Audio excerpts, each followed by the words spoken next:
Hey y'all, Scott Horton here for WallStreetWindow.com. Mike Swanson is a successful former hedge fund manager whose site is unique on the web. Subscribers are allowed a window into Mike's very real main account and receive announcements and explanations for all his market moves. The Federal Reserve has been inflating the money supply to finance the bank bailouts and terror war overseas. So Mike's betting on commodities, mining stocks, European markets, and other hedges against a depreciating dollar. Play along on paper or with real money, and then be your own judge of Mike's investment strategies. See what happens at WallStreetWindow.com. All right, y'all, welcome back to the show. I'm Scott Horton. This is my show, The Scott Horton Show, where I do a show. All right, next up is Adam Morrow. He's a journalist living in Cairo. Reports for Interpress Service, IPSnews.net. And great to have you back on the show, Adam. How are you? Thanks, Scott. I'm good. How are you doing? I'm doing good. Appreciate you joining us today. It's the 3rd of July, so that makes it then the 1-year anniversary of the counter-revolution in Egypt. I guess, well, let's go ahead. You tell the story of the coup and then what's happened in the last year, and I'll take some notes and try to follow up where I can.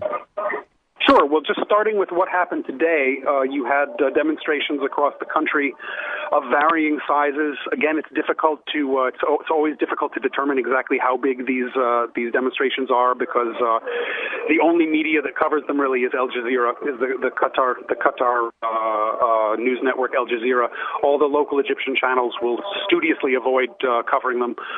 So again, it's difficult to tell how big the Morsi protests were that we saw today. At least one person was killed. I think pro-Morsi people are saying that there were 3 deaths at the hands of security forces, but I think officially they're just saying 1.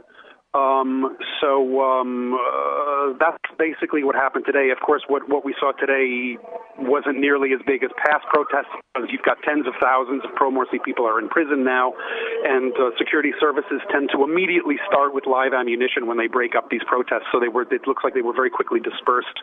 Nothing too big. People were expecting maybe something larger to mark the first anniversary of the coup, but again, you've got tens of thousands in jail, and you've got very, very heavy-handed policing. Seem to have made pretty short work of the planned protests today. And it was 1 year ago today that basically the military stepped in on the back of opposition protests. Egypt's formidable military apparatus stepped in and forcibly removed Mohamed Morsi from office. He had only been in office for 1 year. If you remember, he won 2012 elections. He was removed from office, and he was replaced with an interim government that served until about a month ago, when the army chief who basically spearheaded his removal was elected president in a very, very dubious election in which he is said to have got 97% of the vote. So now you have Abdel Fattah al-Sisi as president of Egypt 1 year after the fact, 1 year after removing the democratically elected president from office.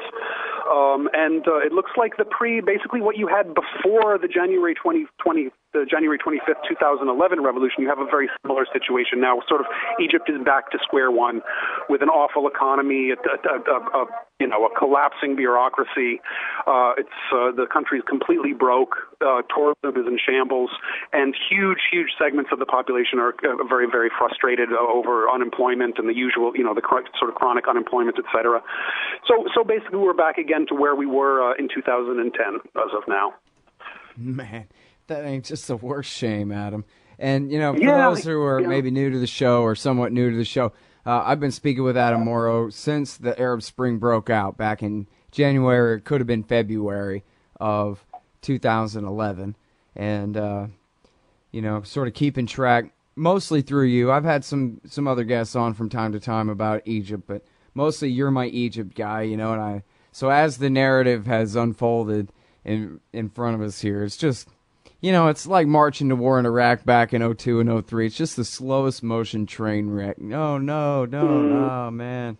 Yeah, and just when you get a little bit of hope, after something like January 25th, I mean, there was so much hope, so much euphoria for the future, and which makes it all the more heartbreaking, the way things have turned out. Another very sad aspect of all of this is that in 2011, you really did see a strong popular presence. You really had all strata of society sort of coming out and hitting the streets opposed to Mubarak. Not everybody, of course, not everybody, but large portions of the population coming out.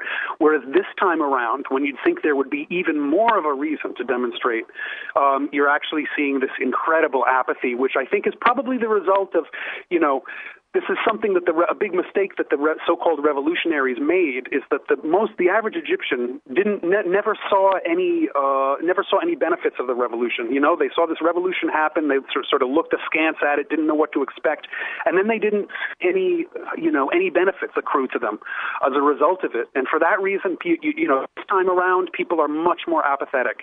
People are like, we don't want to go through all of that again. We tried our little experiment with democracy. It didn't work for us. So you've got people are very, very resigned right now, which is also it's really tragic. It's sort of like, we had our chance and we just couldn't get our acts together enough and we couldn't work together. And so the status quo has been reimposed on us. And now, there's this sort of hopelessness, that's really, really unfortunate. Yeah. But that's what you got. All right, well, let me oversimplify some things and you straighten it out. But if I understand your story, basically it sounds like after the revolution of 2011 and Mubarak being deposed, that you really had three sort of major factions, and I guess two of them much bigger than the third. The first two being the state itself, the executive branch and the military and all the judges and all the deep bureaucrats. State, the so-called deep state. Yeah. Well, and even the surface one too, right? And then you had the Muslim Brotherhood, who was the only, their de facto legal, only real outside group, political group allowed to exist, even though they're officially outlawed. They pretty much, and that's basically the private businessmen and that kind of thing, and the religious leaders. And then you had the liberals and the union people and maybe the young and tech savvy, and they were the smallest portion. But then, so what happened was, it was supposed to be the Brotherhood and the young and the liberal who were working together to maintain a democratic system with regular elections and move toward more self-government, less emergency law, less totalitarianism. And their enemy in that was the state. But instead, they fought with each other, and the Muslim Brotherhood wouldn't include the liberals at all, and the liberals refused to have anything to do with the Muslim Brotherhood. And so the military came and said, okay, Muslim Brotherhood, the liberals want us to get rid of you, and so we're getting rid of you. And that was what happened a year ago. Now, I know that ain't quite right, because that's my oversimplification from Texas, but please, quibble with me and help straighten me out here. No, that is more or less what happened. And another thing, like I was saying earlier about the apathy now, those liberal forces, those so-called liberal forces and revolutionary forces, about which so much was made in the wake of 2011. So, talk of this new ascendant, Egyptian youth, this internet savvy Facebook youth were leading the road to reform and democracy and all of this stuff. And that whole crowd, that third force that you just mentioned, are nowhere to be seen now. You'd think now more than ever and their leaders are in prison, right? Just like the Muslim Brotherhood. Yeah, I mean, a handful of them. It's not a lot of people. Will talk about the government cracking down on the Islamists and the liberal, the liberal leaders of the January 6th revolution. But I mean, bear in mind, you've got tens of thousands of Islamists locked up.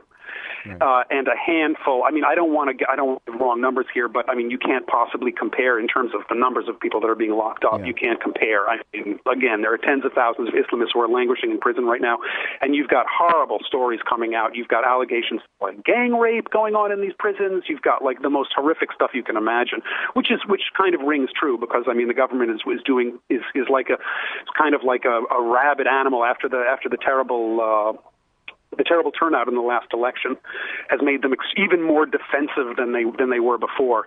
So it's really, these people are capable of doing anything to secure their authority at this point. So I think they're doing really horrible stuff I know international human rights groups are coming out. I think Amnesty or Human Rights Watch, one or the other just came out and said this is like unprecedented decline in human rights in Egypt over the last several, since. All right, give us a minute, Adam. We got to take this break. Sure. We'll be right back, everybody, with Adam Morrow on Egypt.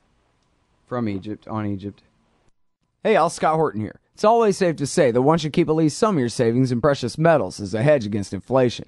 And if this economy ever does heat back up and the banks start expanding credit, rising prices could make metals a very profitable bet. Since 1977, Robertson Roberts Brokerage Inc. has been helping people buy and sell gold, silver, platinum, and palladium, and they do it well. They're fast, reliable, and trusted for more than 35 years. And they take Bitcoin. Call Robertson Roberts at 1-800-874-9760 or stop by rrbi.co.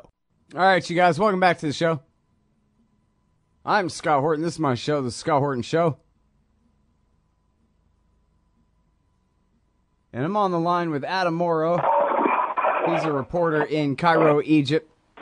I'm talking about the results of the coup a year ago, the overthrow of the Muslim Brotherhood government and its replacement by this pretended elected dictatorship of Field Marshal Sisi here. Tell me this, Adam, and lots to go over here. Tell me, what, if any, was the American role in the coup there? Man, that's a great question, and that's one that definitely needs further research. I mean, they definitely kept they definitely kept themselves very far from it. If there was American involvement, they did a very good job sort of keeping it under wraps. They certainly seemed surprised when it happened. We talked about this a little bit last time, and how it seems like most of the planning and the logistics and the money for the coup last year, or the counter-revolution, as you very accurately described it before that, was done. We used the term in-house last time, was done in the region by long-standing allies of the Egyptian deep state, those being specifically Saudi Arabia at the top of the list, and then the United Arab Emirates as well, which has become increasingly aggressive in its foreign policy, and Kuwait to a lesser extent, all of which who have given billions, I think it's something like $20 billion, the combined total of $20 billion at this point, into propping up the Egyptian economy, despite all of its, under all of its post-coup circumstances. Right. Again, I mentioned earlier that the tourism industry is destroyed, and that had long been a main foreign currency earner for the country, as well as other sources of revenue have sort of dried up in the last couple of years. So the Gulf states have all stepped in to sort of keep Sisi's Egypt afloat, and yet even despite these huge cash infusions, you still have infrastructure that's literally crumbling in front of your eyes here. I mean, we get at this point between 2 or 3 electricity cuts that last about an hour every day, and that's even in upscale areas of the capital. Just as an indication of how bad the sort of infrastructure here is, and just sort of how poorly everything is going. Everybody's been complaining about that for months. Sisi hasn't been able to fix that. That was one of the main reasons, if you remember, reasons people were running out on the streets to get Morsi out, was because his inability to fix the electricity crisis, and yet that has remained unabated. The whole electricity crisis has remained unabated until now, and despite all of the Saudi largesse.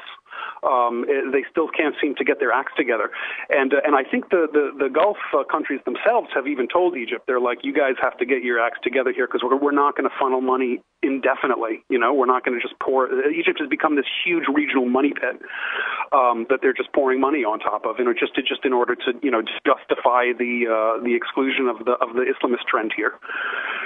Yeah. And so now, but what about America's military's relationship with the Egyptian military? You talked about America, and I took it in a totally different direction.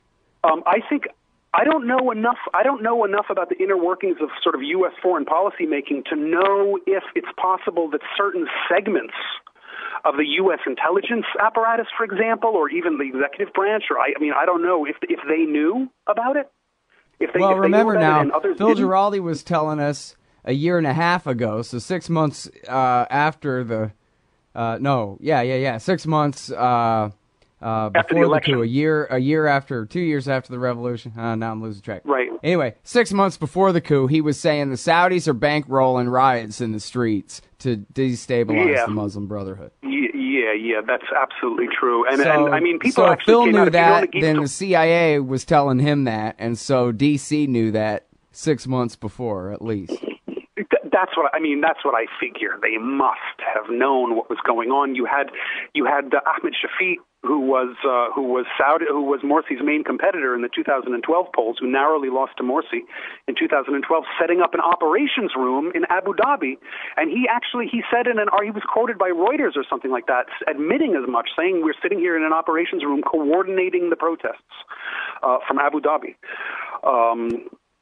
So, I mean, that stuff's on the record. You had Naguib Sawiris, who was this huge Coptic billionaire. He was incredibly anti-Islamist, basically admitting also in a Wire story that he was funding the Tamarud movement. If you remember that, the petition campaign, the anti-Morsi petition campaign that sort of got the whole protest thing going back. And yet the dictatorship. The current Pharaoh says that America's behind the Muslim Brotherhood. Oh, yeah, that's just transparent crap, though. I mean, that's just, I don't know if anybody's actually buying that. But it's interesting to note for people who are new at this, that legitimacy comes with denouncing the United States. It's the only way that anybody can get ahead in the world, anywhere but here. In the Middle East, anyway, yeah. Yeah. All right. Anyway, listen. You had also asked me before. I don't know if you wanted to talk about this. I just wanted to say about in terms of other regional issues that are going on, crazy stuff going on in Iraq, the stuff going on in Syria with the launch of this caliphate and all of this. Well, they say there are guys with ISIS flags in the Sinai Peninsula, Adam. What about that? Well, those black flags had been spotted earlier. That's not a new thing. Those black flags cropped up at some funeral that was held, I think, during Morsi's time. Those black flags cropped up, and everybody made a big deal of them at the time. That was like more than a year ago. So that's not an entirely new thing. But I will tell you, in terms of the Muslim Brotherhood, they've very carefully avoided commenting or issuing statements in support or against any of these foreign movements, any of these big Islamist groups that are cropping up now. They studiously avoided issuing anything like that. So they're sort of staying out of the fray. They're focusing entirely on the domestic issue right now, and they're certainly not issuing any. Certainly haven't come out in support of any of the things that are happening in Syria or Iraq recently. That's interesting. Yeah, well, and they got their own fish to fry right now, especially considering it sounds like you're saying most of them are in prison. Exactly. Actual membership. Exactly.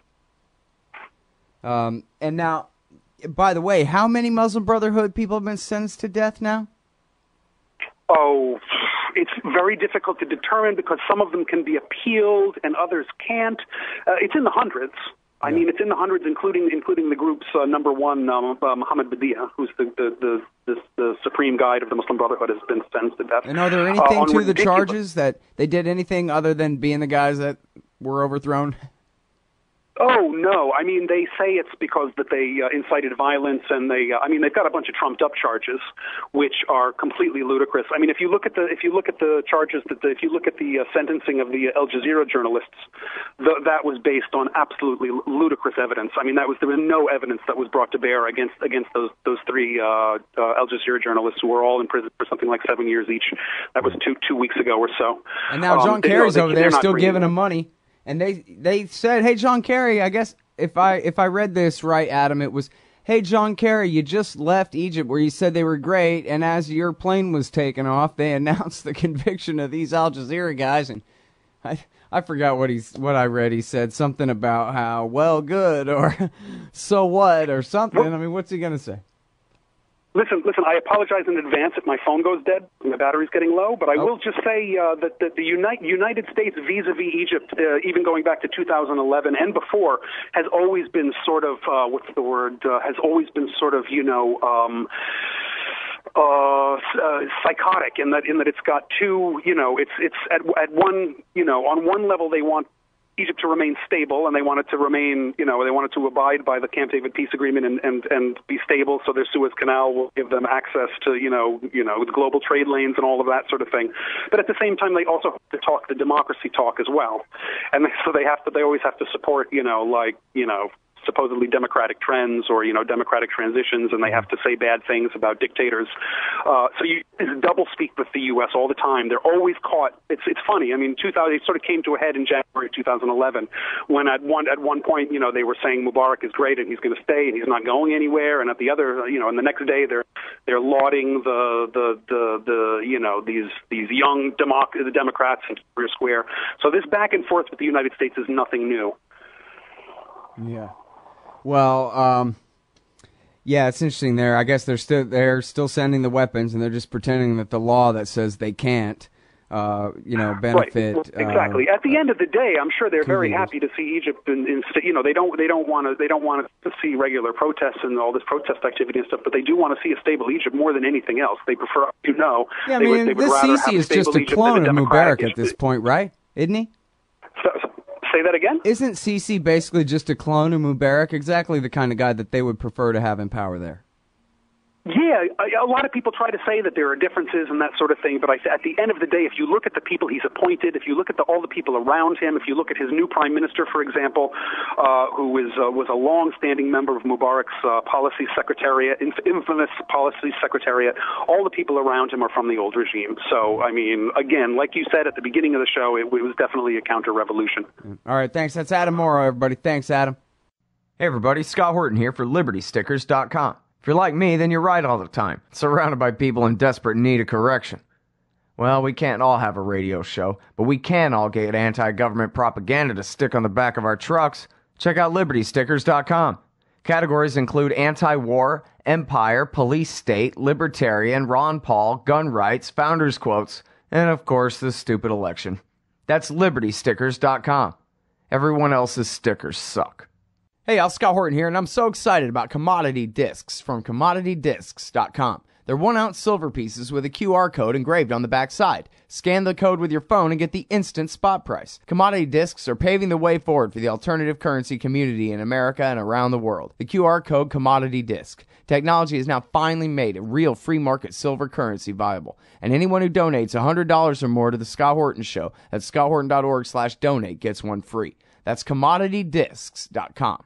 Hey y'all, Scott here. Like I told you before, the Future Freedom Foundation at FFF.org represents the best of the libertarian movement. Led by the fearless Jacob Hornberger, FFF writers James Bovard, Sheldon Richman, Wendy McElroy, Anthony Gregory, and many more write the op-eds and the books, host the events, and give the speeches that are changing our world for the better. Help support the Future Freedom Foundation. Subscribe to their magazine, The Future of Freedom. Or to contribute, just look for the big red donate button at the top of FFF.org. Peace and freedom. Thank you.